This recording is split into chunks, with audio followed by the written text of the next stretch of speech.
자, 우리가 붙잡을 언약의 말씀의 제목은 하나님께서 찾는 한 사람이란 제목입니다. 여러분들 혹시 생각해 보셨나요? 지금 이 지구 안에 몇 명이나 살고 있을 것 같습니까? 대략 생각하셨을 때 제가 아주 따끈따끈한 통계를 말씀드리겠습니다. 2019년 올해죠.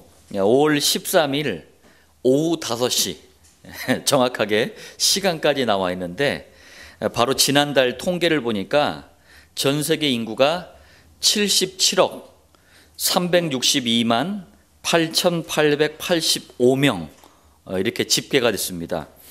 지금도 계속 늘어나고 있어요. 어마어마하죠. 오늘 예배드리는 여러분 한 사람 한 사람은 이 수많은 사람들 가운데 예수님을 그리스도라고 고백하는 하나님께서 찾는 너무나도 귀중한 한 사람 한 사람인 줄 믿습니다.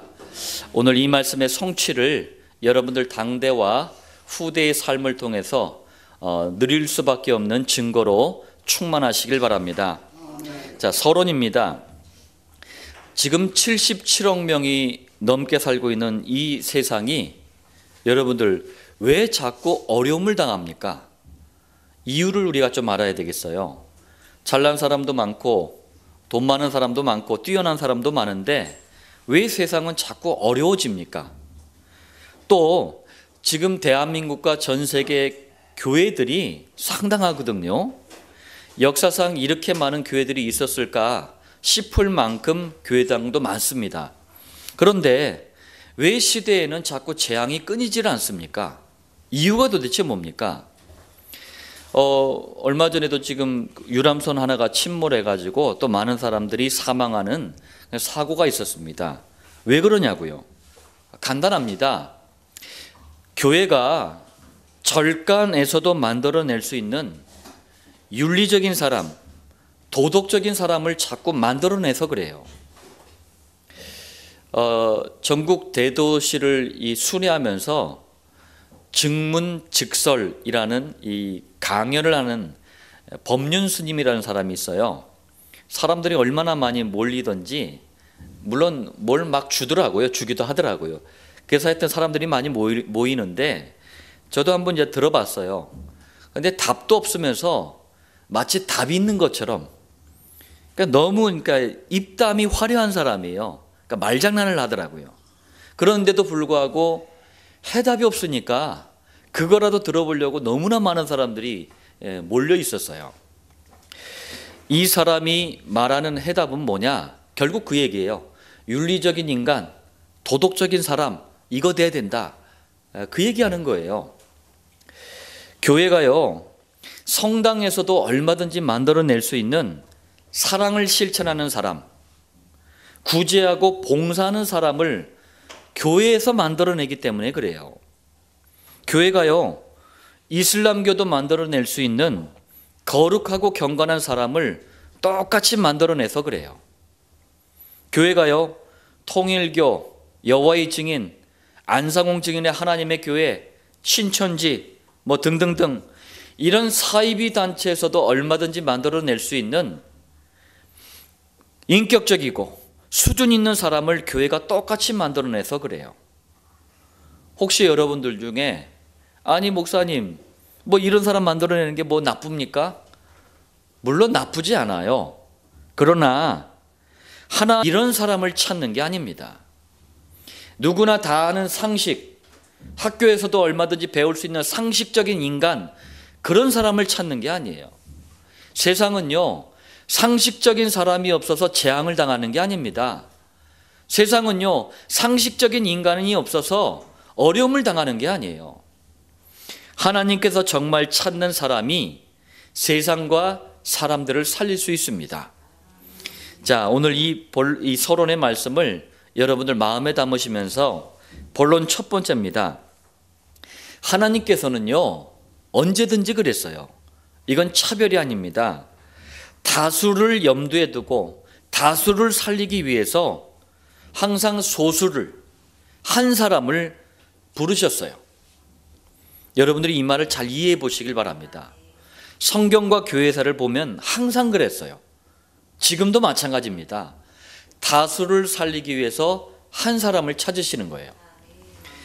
자, 성경을 한번 보니까 막연한 믿음이 아닙니다. 믿음은 막연한 게 아니에요. 막연한 믿음을 가질까봐 예수님을 그리스도로 믿는 구체적인 믿음의 실체를 설명하시려고 하나님은요, 아브라함 이 한 사람을 부르신 거예요. 아브라함은 하나님께서 찾는 사람이었어요. 자, 그리스도와 세계복음화의 비전, 이걸 만약에 어릴 때부터 갔잖아요. 그럼 무슨 일이 벌어지는지 요셉 한 사람을 통해서 하나님은 부르시고 설명하신 거예요. 똑같습니다. 지금도 마찬가지예요.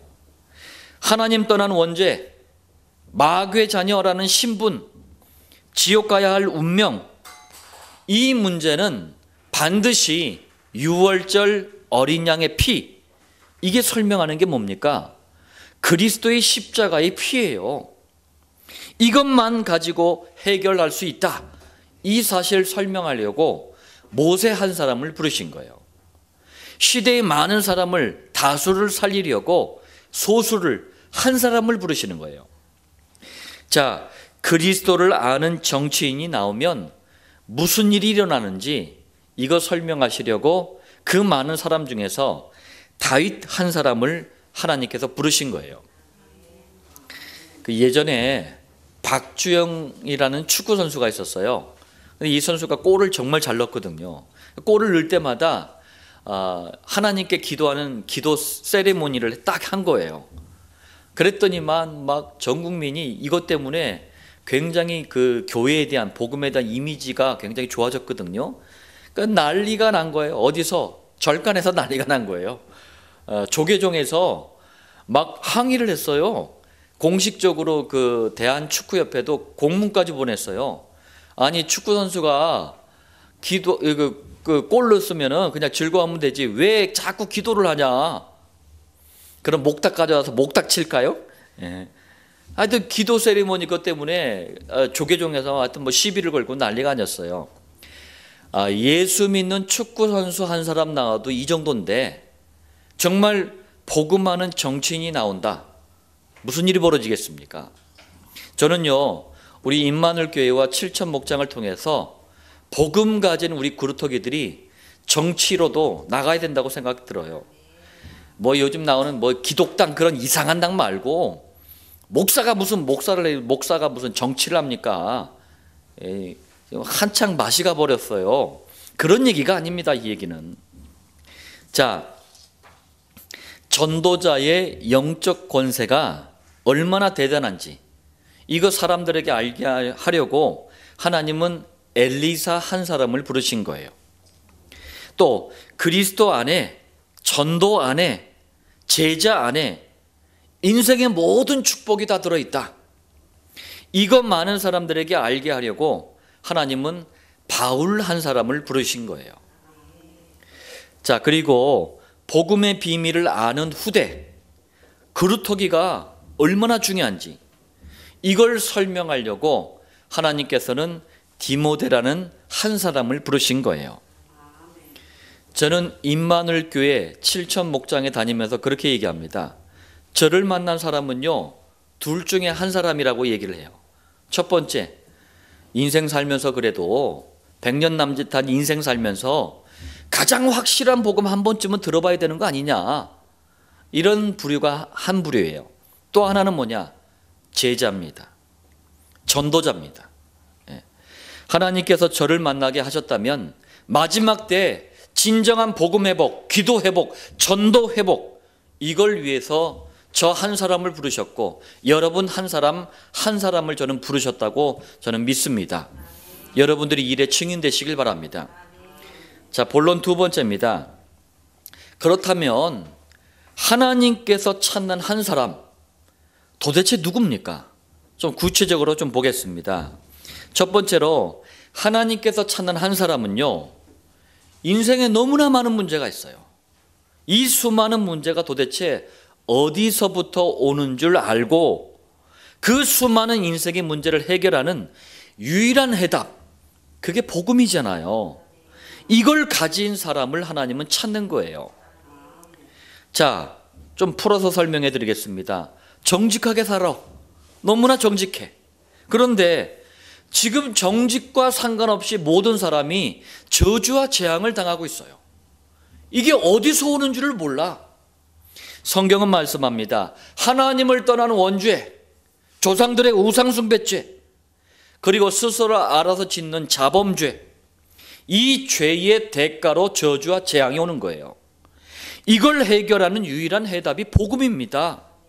그래서 히브리서 9장 12절에 염소와 송아지의 피로 하지 아니하고 오직 자기의 피로 영원한 속죄를 이루사.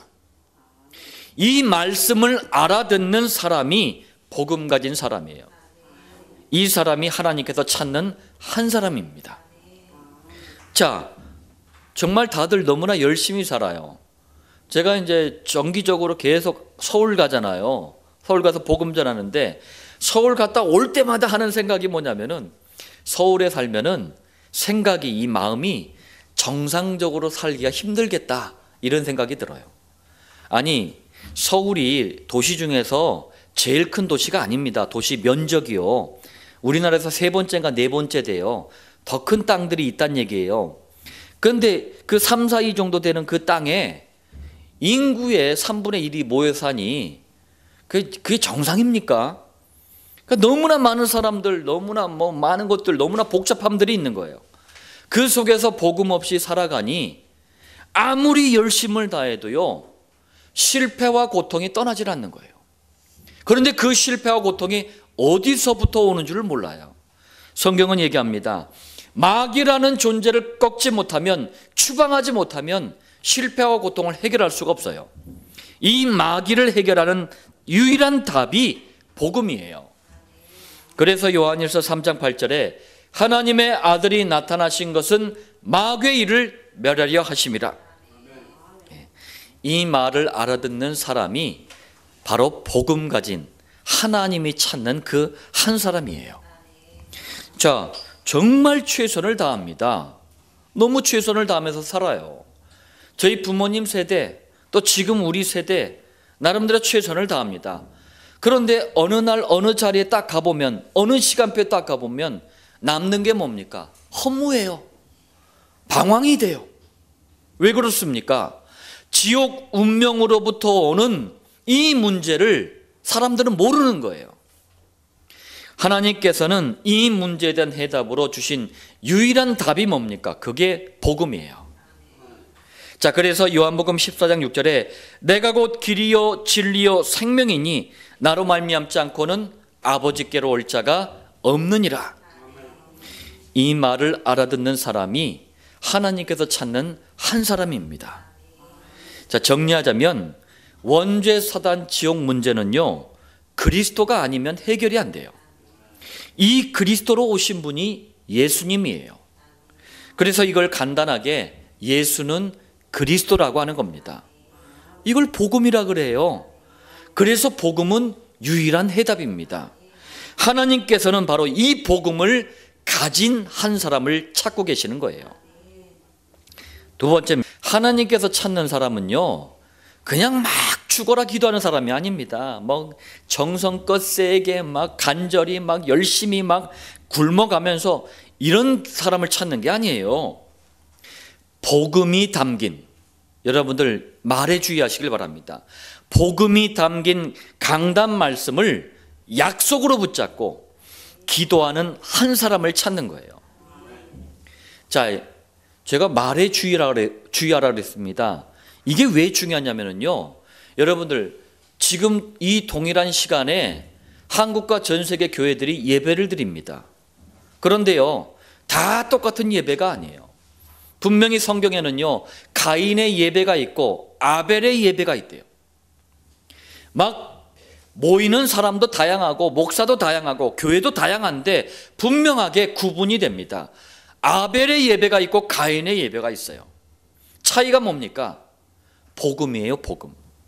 그 강단이 복음의 말씀을 담고 있냐?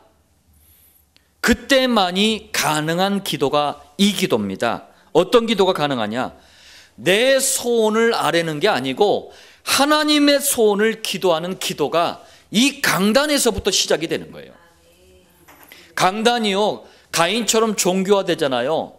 그러면은요, 거기 모인 교인들이 기도가 어떤 줄 아십니까? 전부 자기 소원만 기도해. 예, 우리 아들 대학, 우리 남편 사업 대박, 건강, 명예, 출세, 전부 자기 소원만 기도합니다. 하나님은 그 사람을 찾는 게 아니에요. 그러면서 지그들끼리 막 위로해. 하나님은 때가 되면 다 응답한다. 하나님이 연단 주시는 거 잘 견디면 응답된다. 그러면서 끊임없이 자기 소원을 기도합니다.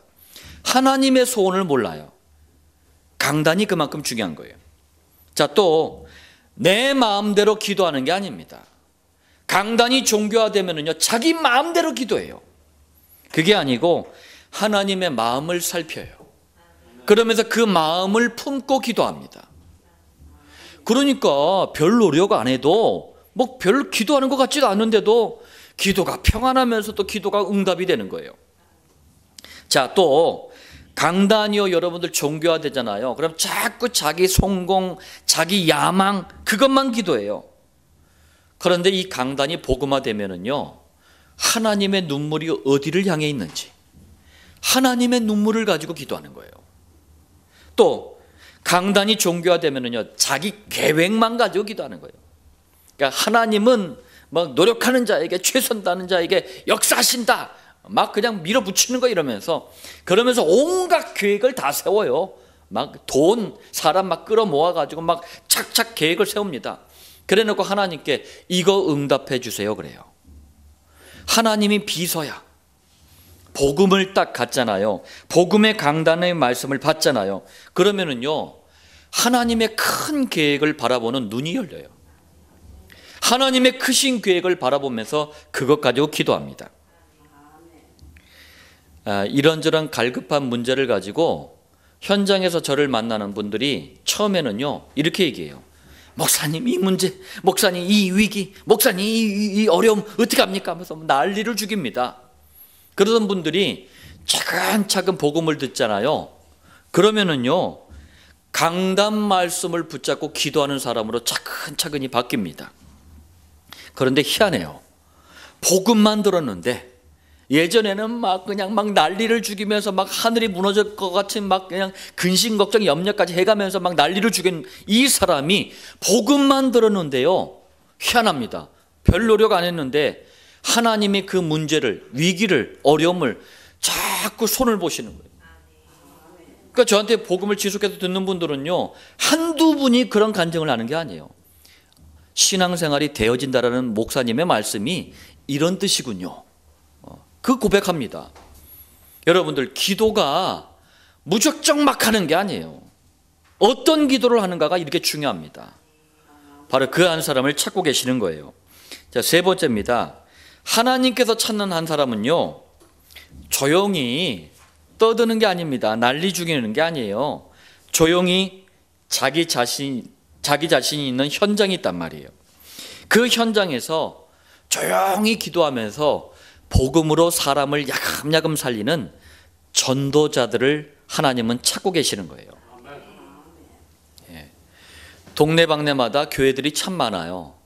전도한다고 한번 가보세요. 난리를 죽입니다. 그러니까 불신자들이 눈살을 찌푸려요. 다 그냥 꼬시려고만 해. 뭐 나눠주면서 막. 예. 그런 동기로 가지고 전도하면 안 돼요. 자, 사도행전 9장 10절에 보니까 그때에 다메섹에 아나니아라는 제자가 있더니, 자, 그때라는 게 뭐냐면은요, 하나님께서 세계 복음화를 위해서 복음의 그야말로 왼수였던, 이 왼수야 왼수, 복음의 원수였던 바울을 부르실 그때를 얘기하는 거예요. 얼마나 귀한 순간입니까? 아니, 복음을 대적하고 핍박했던 그 복음의 원수가 세계 복음화의 전도자로 돌아오는 그때를 얘기하는 거예요. 자, 세계 복음화를 향한 하나님의 너무나 중요한 이 계획이 역사는 바로 그때에 어느 지역이 여기 나와 있습니까? 다메섹이라는 지역이 나왔어요. 다메섹이 어디냐면은 지금의 시리아의 수도입니다. 다마스쿠스라고 돼 있죠. 그 시리아의 수도 다마스쿠스를 히브리식 발음으로 다메섹이라 그래요. 이 다메섹에서 조용히 복음 붙잡고 기도하면서 전도의 축복을 누리고 있던 제자가 한 명 있었어요. 그 사람이 바로 사도행전에 단 한 번 이름이 나옵니다. 사도행전 5장에도 아나니아라는 이름이 나오는데 그 아나니아하고 다른 사람이에요. 아나니아라는 제자였어요. 단 한 번 나옵니다. 성경 어디에도 안 나와요. 이 사람하고 똑같은 사람이.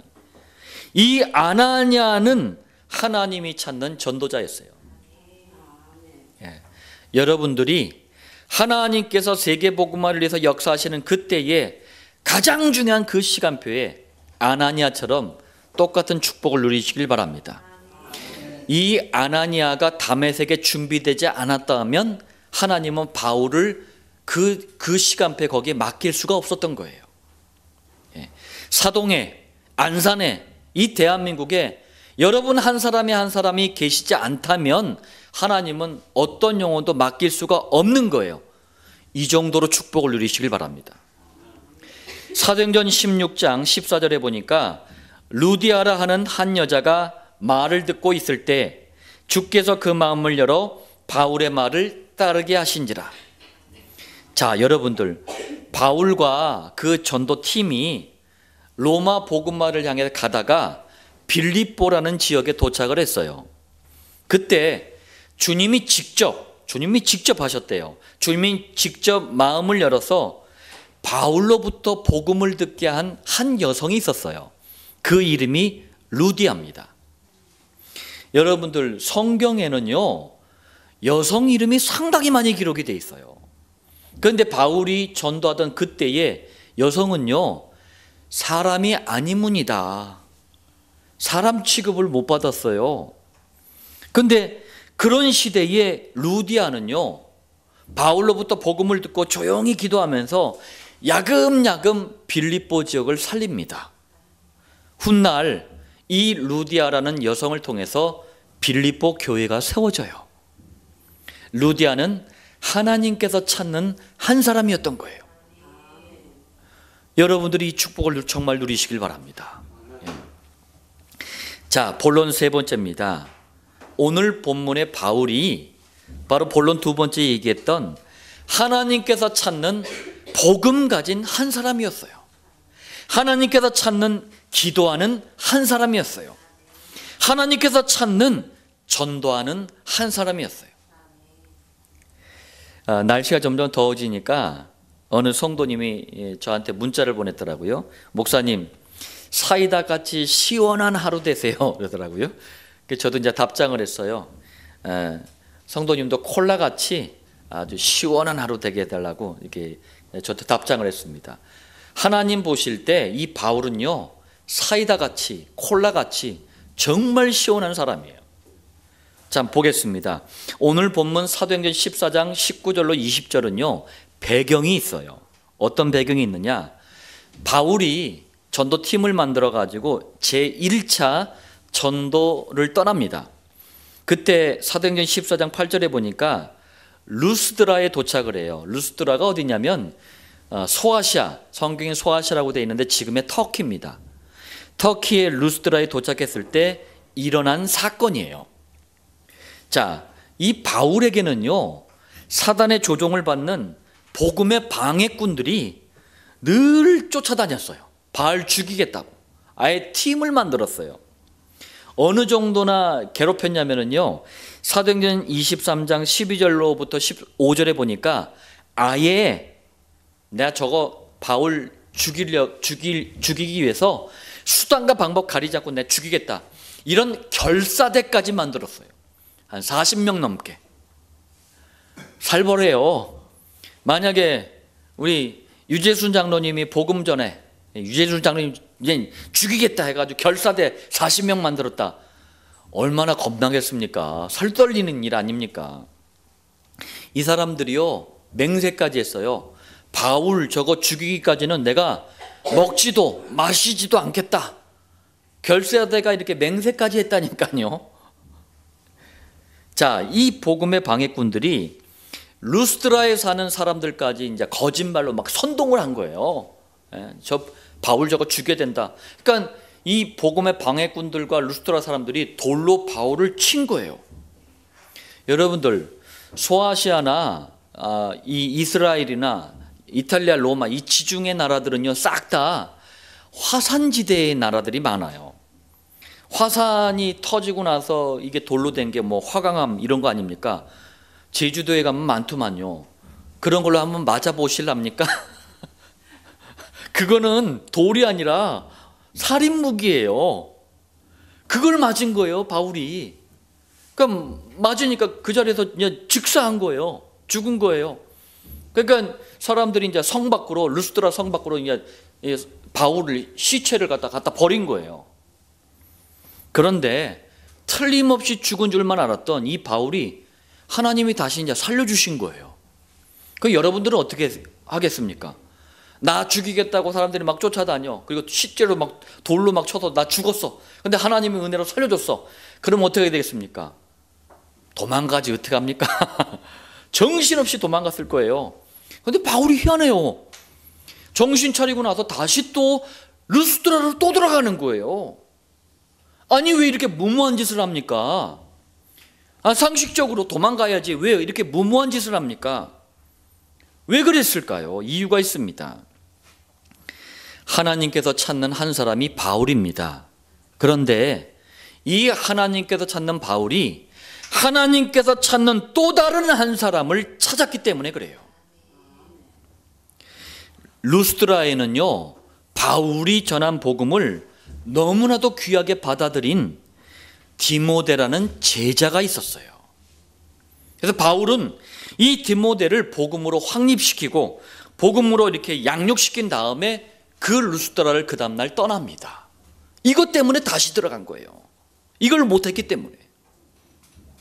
자, 훗날 바울이 제2차 전도를 떠났을 때 사도행전 16장 1절로 3절에 보니까요 루스드라에 다시 들러요. 왜 그런 줄 아십니까? 디모데 데리고 가려고.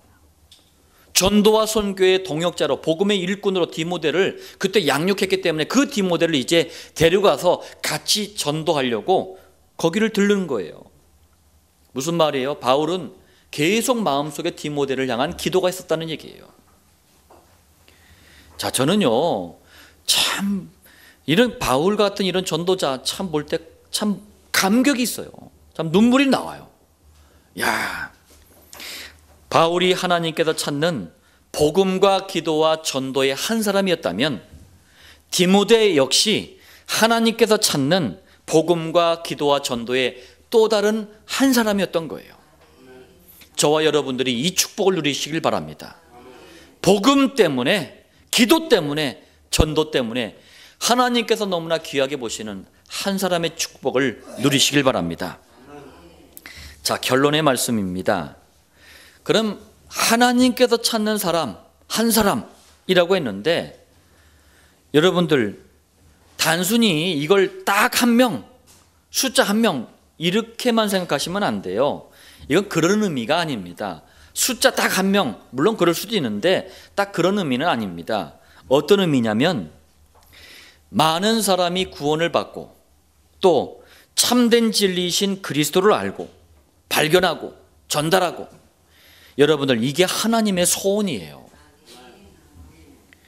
이 하나님의 소원을 아는 사람이 조금 인격이 부족해, 좀 수준이 부족해, 그래도 그 사람은요 틀림없이 하나님께서 찾는 한 사람이에요. 그런 의미예요. 또 잃어버린 한 영혼을 지금도 하나님은 애타게 찾고 계셔요. 이게 하나님의 마음이란 말이에요. 그런데 그 사람이 구제나 사랑이나 봉사가 좀 서툴러, 괜찮습니다. 그 사람은 분명히 하나님께서 찾는 한 사람이에요.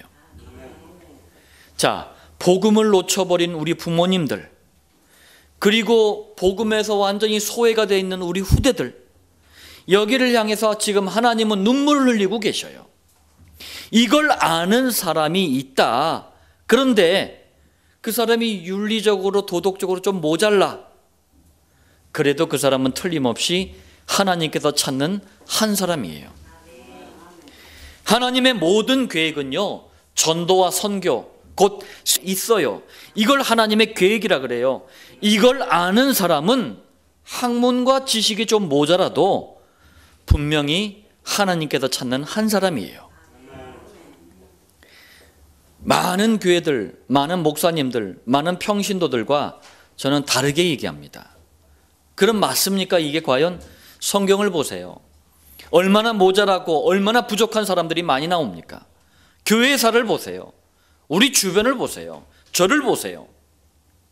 자, 집안이 너무 가난해서 초등학교 때부터 이 어린 소년이 구두 닦기를 해야 됐어요. 구두를 닦지 않으면 집안이 다 굶어 죽을 판이야. 그런데 그 소년이 복음을 들었어요. 하나님은 초등학교도 제대로 못 나온 이 어린 소년을 붙잡고 100만이라고 하는 영혼을 살리는 일에 쓰임받게 하십니다. 그 시대에 너무나 똑똑한 지식인도 많았고 너무나 훌륭한 인격자들도 많았는데 하나님은 이 작은 한 사람을 귀하게 쓰셨어요. 왜요? 바로 드와이트 라이먼 무디입니다. 얼마든지 많은 증거들이 우리 교회사와 성경에 있어요. 저는 그래서 여러분들에게 단언코 얘기합니다. 임마누엘 교회와 7천 목장을 통해서 하나님은 마지막 때 복음과 전도와 기도를 회복하는 운동을 하실 것입니다. 이 일에 여러분들 한 사람이 가지고 있는 이 의미와 축복을 반드시 누리는 증인 되시길 예수님 이름으로 축원드립니다.